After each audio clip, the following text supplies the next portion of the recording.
Hello. त्या दिवशी रिक्षा तर बंद पडली, पण त्या दिवशी शूट पण डन झालं होतं. मग आज त्या शूटचा पहिला दिवस. गाडी घेऊन मी निघालो लोकेशनवर. आद्या आणि लोकेश दादा तिथं आलेच होते. मग चहा पिऊन आम्ही सगळे लोकेशनवर पोहोचलो. आज होती ब्राईडची हळद, पण ब्राईडचं काय अजून आवरलंच नव्हतं. मग आम्ही बसलो होतो टाइमपास करत. ते बोलले ब्राईड येतपर्यंत काहीतरी खाऊन घ्या. मग म्हंटल आणा, मग काय खातो.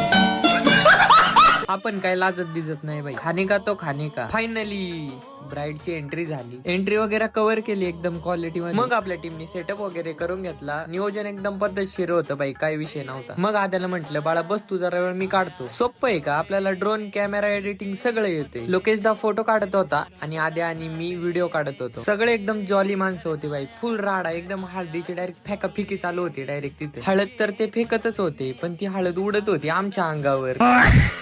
आता इव्हेंट म्हणजे पोरी, आणि पोरी म्हणजे रीला आल्याच. मग त्यांना रीला काढायच्या होत्या. मग कुणाल शेट जमले रीला काढायला. शूट झालं, पॅकअप केलं आणि जेवायला बसलो. आमच्याकडे 2 गाड्या होत्या. मग लोकेशदानी एक गाडी घेतली आणि आद्यान मी एका गाडीवर बसलो. चला आता आम्ही जातो. थँक्यू, भेटूया नेक्स्ट व्लॉग मध्ये.